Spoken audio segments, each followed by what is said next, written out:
आपने सोचा होगा कभी ना कभी यार व्हाट्सएप पे कोई ऐसा तरीका है जिससे हम अपने मैसेज को शेड्यूल कर सकें यहाँ पर, ताकि एक समय बाद जो मैसेज है वो ऑटोमेटिकली सेंड हो जाए। जैसे किसी को बर्थडे विश करना है तो यहाँ पर हम कुछ पहले यहाँ पर समय पहले एक मैसेज यहाँ पर शेड्यूल कर दे ताकि ऑटोमेटिकली उसको बर्थडे विश का मैसेज चला जाए, या फिर कुछ भी मैसेज आप शेड्यूल करना चाहते हो। तो आपने कभी ना कभी सोचा होगा यार ये कैसे करते हैं। आपको एक थर्ड पार्टी एप्लीकेशन का इस्तेमाल करना पड़ेगा। यहाँ पर मैं आपको फिर बता रहा हूँ, ये थोड़ा रिस्की ज़रूर है। यहाँ पर आपकी जो प्राइवेसी है या फिर कह आपका जो डेटा है वो कॉम्प्रोमाइज़ हो सकता है, शेयर हो सकता है। इस बात का ध्यान ज़रूर रखना। लेकिन फिर भी अगर आप इस ट्रिक का इस्तेमाल करना चाहते हैं तो इसके लिए यार सिंपली प्ले स्टोर में जाइए, वहाँ पर सर्च कीजिए व्हाट्सअप मैसेज शेड्यूल। आपको बहुत सारी एप्लीकेशन मिल जाएगा, आप किसी भी एप्लीकेशन का इस्तेमाल कर सकते हैं। सिंपली उसे डाउनलोड कर लीजिए। डाउनलोड करने के बाद इसे ओपन कर लीजिए। उसके बाद यहाँ पर आपको एक्सेसिबिलिटी का यहाँ पर आपको परमिशन देना होगा, मतलब वो आपके स्मार्टफोन को या फिर आपके व्हाट्सएप अकाउंट को एक्सेस कर सकता है यहाँ पर आपके बिहाफ पे। तो यहाँ पर जैसे आप परमिशन दे दोगे तो यहाँ पर आपको सिंपली व्हाट्सएप को सिलेक्ट करना है, एक्सेसिबिलिटी फीचर को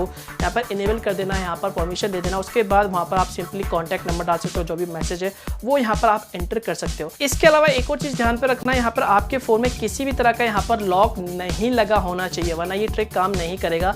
तो यहाँ पर अगर आपके फ़ोन में लॉक नहीं लगा है तो सिंपली क्या होगा, ये जो ऐप है, एप्लीकेशन है, ये आपके बिहाफ पे दोस्तों जैसे ही एक टाइम आप सेट कर दोगे, यहाँ पे जो मैसेज है वो आप सेट कर दोगे या फिर जो भी कॉन्टैक्ट नंबर ऐड कर दोगे, तो ये ऑटोमेटिकली आपके व्हाट्सअप को उस टाइम बाद ओपन कर देगा। उसके बाद ओपन करने के बाद वो वहाँ पर जाके खुद ये एक्सेसिबिलिटी फीचर की मदद से वहाँ पर जाके मैसेज सेंड कर देगा।